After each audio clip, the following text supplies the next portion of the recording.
Every once in a while, I decide not to have a central theme for this podcast.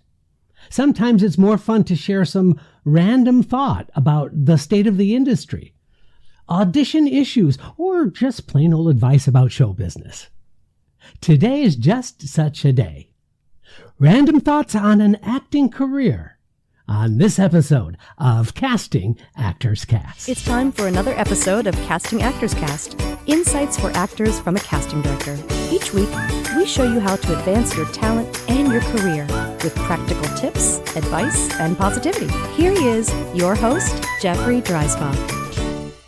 Well, hello, and welcome to today's episode of Casting Actors Cast. I'm Jeffrey Dreisbach. I'm a casting partner with McCorkle Casting in New York. I hope you're having a good day. I'm having a good day. I'm feeling much, much better after a not-so-great holiday. And so I'm really glad to be back and to share some information with you. But first, this is that moment of the podcast where I get to say thank you for tuning into Casting Actors Cast. It's a real pleasure to be able to bring these episodes to you. If you are interested in getting some more information or maybe some freebies, like how about a free book on doing voiceover work? Or how about a 20-minute video on casting secrets, what they don't tell you? Now, if that wasn't a big enough dangling of a carrot, I don't know what is. And all you have to do to get that information is that book and that video is simply go to castingactorscast, all one word.com. There you're going to find some more information about the podcast, but there's a form that says dive into the talent pool. Simply fill out that form and that's going to open up a menu of some of these freebies for you. Also, please know that I keep show notes in the form of a blog on the website as well. So if you're interested in getting the notes that I use to do these podcasts, you might want to consider having those notes in front of you. Sometimes the episodes are very dense with information, and it might be of help to you to go ahead and download that PDF of that particular show. And so corresponding show notes can be found on the website as well, castingactorscast.com. Finally, since it's a new year, it would be so amazing and helpful if you would consider leaving a thumbs up, a like, perhaps even a review, especially on like iTunes, for example. The show is doing really well and I'm just thrilled. But you know what? It really does help get more people involved if you go ahead and leave a nice kind word or a review or a thumbs up, something that can help us along. So if you've been helped by this podcast in any way, that's the only thing I ask for in return. Finally, my shout out to my good friends at Actors Connection. ActorsConnection.com is a great place for you to find out about all of their virtual classes. Everything is virtual now, which is really great because you could be anywhere in the world and you can be learning from active working professionals in the industry at ActorsConnection.com/New York. Hello to Colleen and Tony. All right, I think I've done all of the housekeeping I need to do. And I did mention this in the last podcast, but I just wanted to reiterate that this called the A1 conference. It was held in Connecticut, and it was an amazing, really just an amazing conference. It's a 4-day conference taking place at Norwalk, Connecticut. Sorry, my mind just went. See, I'm still like in a fuzzy COVID brain a little bit. So sometimes I just like draw a blank. I hope that goes away and not an indication of things to look forward to. You know what I mean? Anyway, so Norwalk, Connecticut, it's the Norwalk Conservatory. They had this A1 conference. And boy, was it just great. I was really excited and thrilled and humbled to be invited to do a couple of workshops there, as well as to watch several actors audition for the program. And these are college and university students from across the country. Many of them are underclass people. In other words, they're not graduating seniors yet. They might be underclass, but boy, the talent was amazing, and being able to meet and work with some of these students was really a lot of fun. So that my shout out to the A1 conference, and I really think that they're doing an amazing job. Also, the A1 conference has theaters audition the actors at the same time. So whether it's like Walt Disney World or Cedar Point or any of those theme shows, or summer stock, summer theaters, or other theaters across the country are being represented there. And so actors really have an opportunity to audition in one place for a lot of different organizations. So that's pretty cool too. So you might want to check out for a future reference. It happens once a year. It's called the A1 Conference. And so I wanted to kind of pull from that experience for today's episode and just give you some of the common questions that I get, and also some of the observations I made as a result of this A1 conference. So it's not all about that, but it stimulated me to say, you know what, I just want to do some random thoughts that I think might be helpful for actors, especially as we're starting a new year. Things are happening now. We're getting geared up for a couple of films that are going to be shooting in just a handful of weeks at McCorkle Casting. We're also getting ready for our summer seasons of Contemporary American Theater Festival, Barrington Stage Company, the Guthrie. So all of these theaters, as well as our film projects, continue to just astound and amaze. So that's why I wanted to come up with these kind of random thoughts and see if any of these might apply to you. And if they do, I would love for you to let me know that it might have been some help to you. So here's one, and let's just start off by this. And this is the common questions I get, both when I'm doing or teaching or just from actors who are emailing me. And I'm going to sum up this question in sort of a single phrase. And that single phrase I get all the time is, how do I get an agent? How do I get an agent? And what's interesting to me is that I think actors already know the answer. I think it's really kind of an interesting question that gets asked all the time. Almost every class I teach, I get that question. Now, I understand the need for the question. But I also get questions that are similar along the lines of, do I need an agent in order to have an acting career? And that's another question that I get, but it's in the similar vein, yeah? So my answer is a simple one, and that is, it's simple because it's about networking. And I know we all hate the word. Some of us have really good networking skills. Others of us do not. But it really is a matter of having somebody who represents actors as part of their job, as a rep for actors. They need to see you act. So how do you get an acting job if you don't have an agent? Well, that's the big conundrum, isn't it? It's really about getting into a showcase. It's really about getting cast in something where you can invite an agent to, whether it's an off-Broadway show or whether you're auditioning for whatever. It's also a referral scenario. And that means that if you work with a casting director who genuinely likes your work, you know, a casting director can, if they are so inclined, pick up the phone and go ahead and make an introduction on your behalf. That happens. And so networking is not just you trying to get to be signed by an agent. It really is a matter of understanding the way the business works to the best of your ability and staying open to all of those potential opportunities that might present themselves. Maybe you're best friends with an actor who already has an agent, and maybe they would make a referral for you. You see what I'm saying? There's just all kinds of ways that you can do it. I can tell you for sure, one of the least effective ways of getting somebody to represent you and your talent is emailing them saying that you're looking for representation and sending them a picture and a resume and hope that that's going to get you somewhere. I'm not saying it's like not going to happen. I can't say that. I don't know. But I can say that it's probably the least attractive method for you to be spending your time and getting your hopes up. It's so much better if you are working. It's so much better if it's a referral from somebody else. If you're doing classes with an agent who's also a good teacher or casting director, those are the ways in which you can meet those people.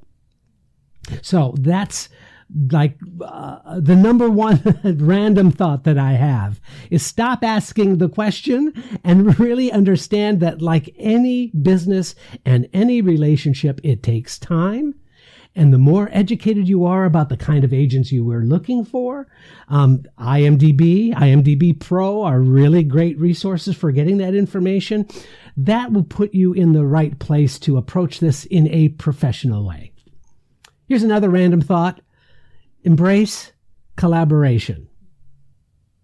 This is kind of an interesting thought, because I see so many times actors are out to sort of try to show how they are unique and they're special and they have an agenda in terms of the way they want their careers to run, any of those things. And you know what? I appreciate that.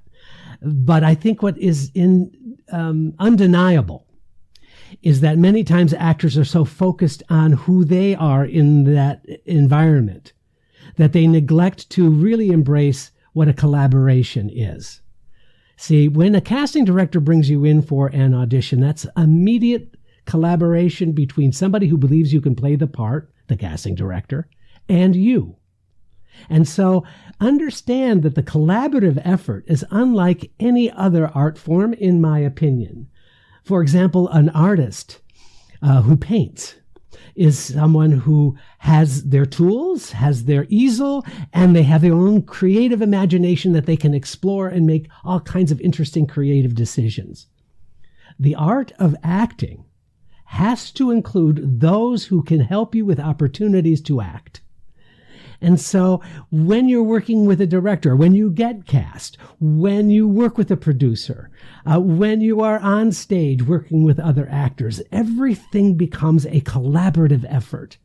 And so when you are starting out as a professional, it's important to know that you as an individual is one thing, but you are also part of a larger goal, part of a larger scheme, part of a larger universe in which everyone is working towards the same goal. So embrace collaborations. Here's another random thought. There are no secrets to success. Sorry, I wish I had all the answers, but guess what? No one has all the answers. How is it that some actors achieve some level of success and then other actors don't? I don't know. I mean, we could talk about right place, right time. We could talk about the energy you put out into the universe. You know, we can just kind of intellectualize our way through an argument about how to be successful or not. We can project ourselves. We can ascribe to certain philosophies, whatever it is. But in my experience now, in the time that I've been doing this, both as an actor and now in casting, is that there are no real secrets. It just happens that for some actors, they show up, they do their best, and then they keep on moving forward. It seems to be that if there's a secret to be had out of that, that's the secret. It's just simply showing up, doing the best that you can in every opportunity that you have. And then you hope for the best. But during that journey, what is more important is that you stay in touch with why you want to be an actor in the first place. Understand that feeling that you told yourself at an early age, this is what I would really like to do. Or even at a later stage in your life, say, you know, I've always wanted to act. Just be in touch with the reason that you said that to yourself. And you're going to take that advice about having no secrets to success a little less painfully, and you're going to probably embrace a brighter future for yourself.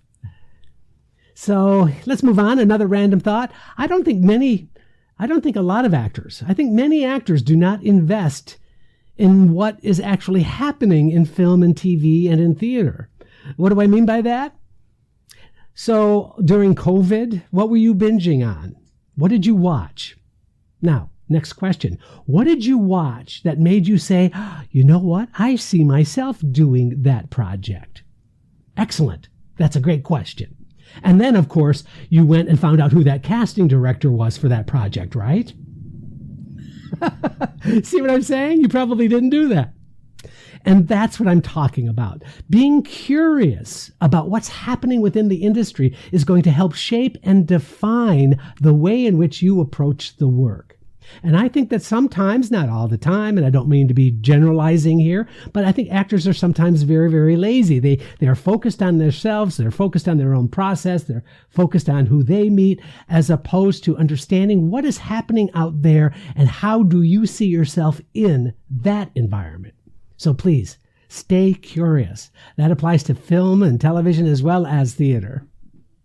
Now, I mentioned this in last week's podcast, but here's another random thought. School is over when you declare yourself a professional actor. Now, I don't mean to say that your learning should stop. I think actors should be in classes and workshops and taking scene study and doing whatever you can to stay fresh and current. But literally, that mentality that students have has to be eliminated from your thought process. For example, you're not being graded. An audition is not a test. It's part of the job. And so when you declare yourself a professional, for example, if you are a senior and you're going to be doing a showcase this spring in New York, that's your coming out party. That's your party that says, I am now a professional. Then be a professional. Be careful about staying in that safer place when you were a student and all you needed to do was just focus on your studies. Focus on the way in which you are working on a role. Focus on the current play you've been cast in school. Because it changes rather dramatically. And I think a lot of actors do not embrace the new reality about being a professional. Because a lot of things change and sometimes it can feel overwhelming. But just remember, school's over. And you're now a professional.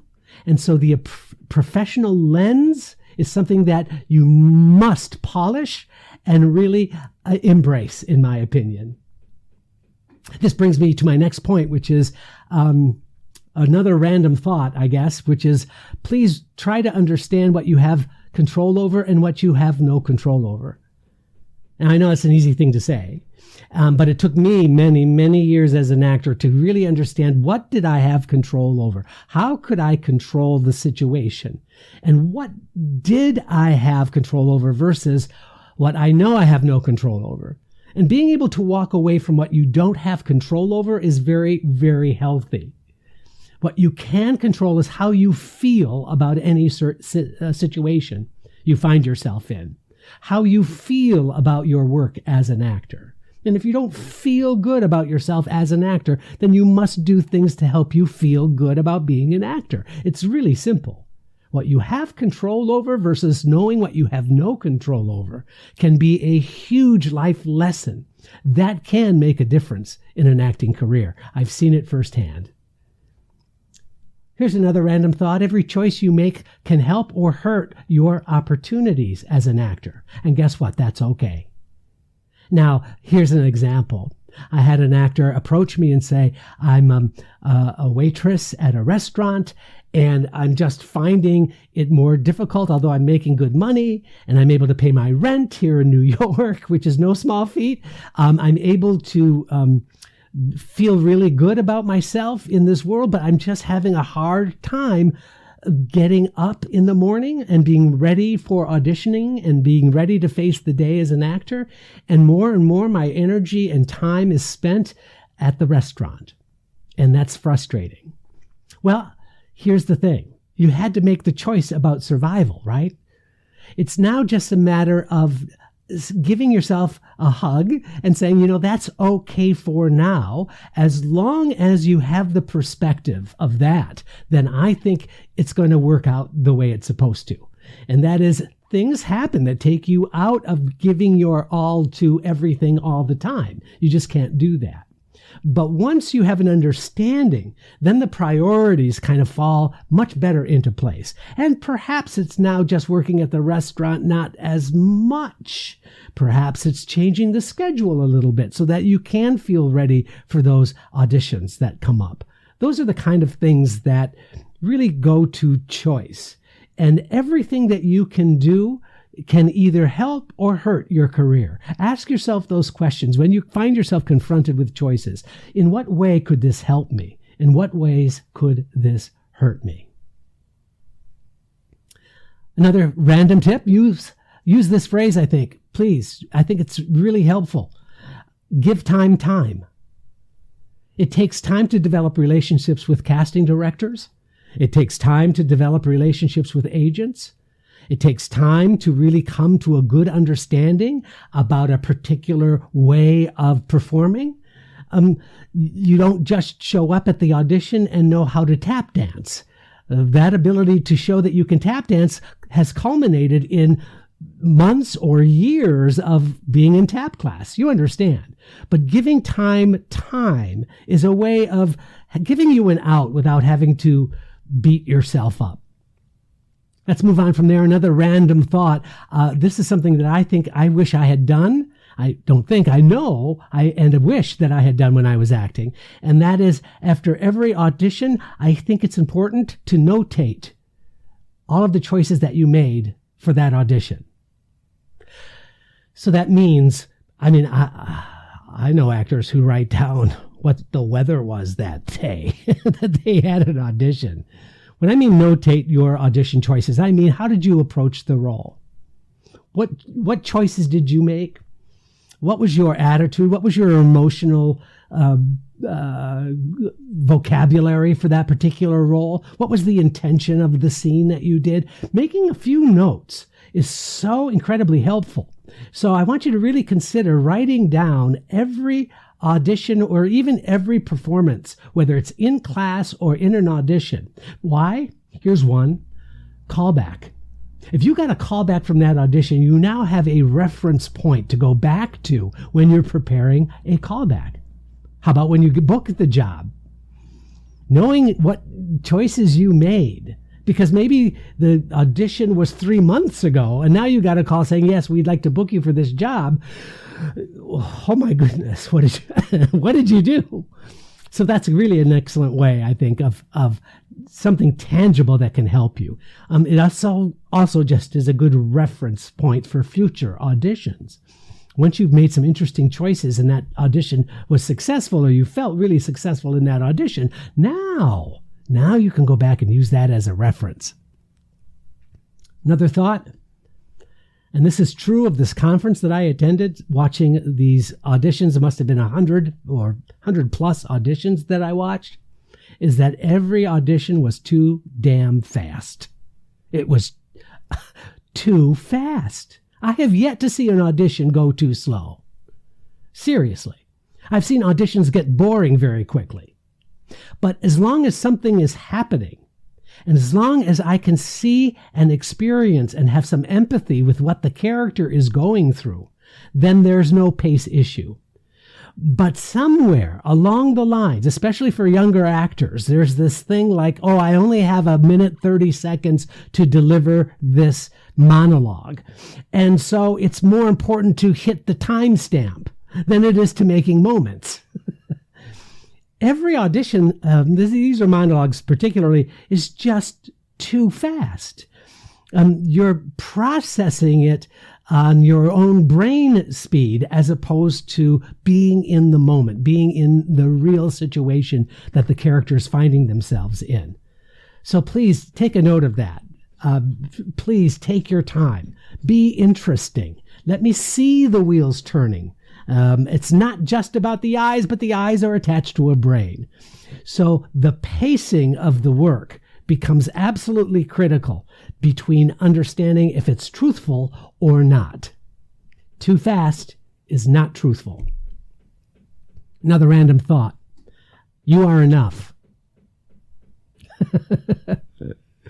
Another random thought. Please remember the joy of performance. Why are you an actor? Here's another random thought. Seek out other actors so that you have someone to play with. You know, as an actor, sometimes I found it to be very isolating. I felt very much alone, even though I could go to class but ultimately it fell upon my shoulders to get the job done, to get the work done.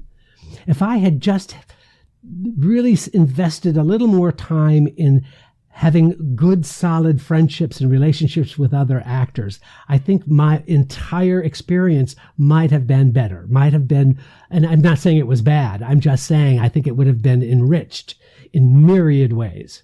So a suggestion I make and a random thought is just please try to make friends with other actors, someone that you can play with. Here's another random thought. Agents, casting directors, producers, directors, guess what? Surprise, surprise. They are all human beings. Those folks are not challenges to your career. They're there to help you.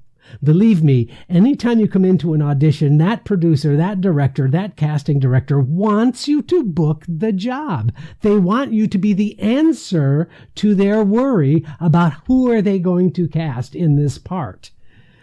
So have a healthy perspective about that. Sometimes casting directors are given sort of this more important status.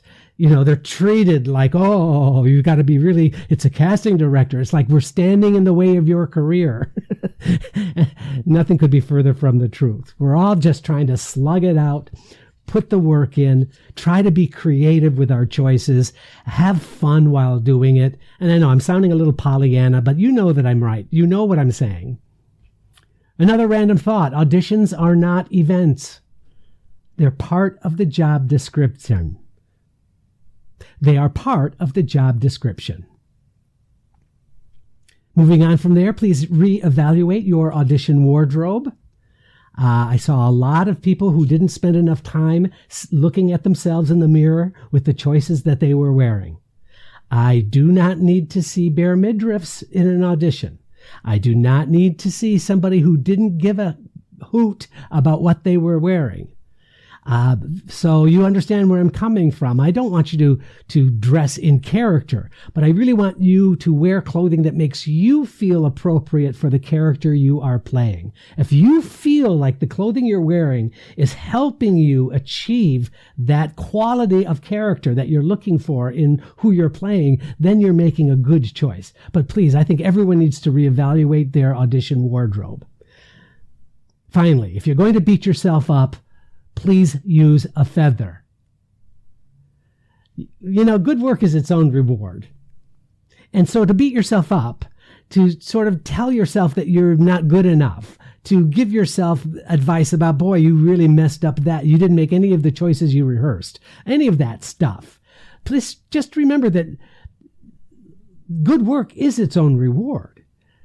Surviving an audition and saying, I was a little less nervous at this audition than I was at the one before. You see, getting cast, in my opinion, is the professional step that actors need to make. But it is really more, in my mind, an icing on the cake. And you've already made a delicious cake. So understand that the perk of acting is getting the job. The acting itself is its own reward. Now, these are not just sayings to make your day better. Honestly, I don't mean to sort of be dismissive by giving you these little catchphrases. But you know what? These random thoughts seem to have one thing in common, and that is acceptance. Understanding what you can control to what you cannot control is the ultimate reward to a successful, creative, collaborative acting career. Now, please let me know if this was helpful to you. Please go to castingactorscast@gmail.com and let me know. I'm Jeffrey Dreisbach, and this is Casting Actors Cast. Thank you for joining Casting Actors Cast. Please don't forget to review, like, and share Casting Actors Cast wherever you get your podcast videos. Thanks. I'm Megan Grace Martinez.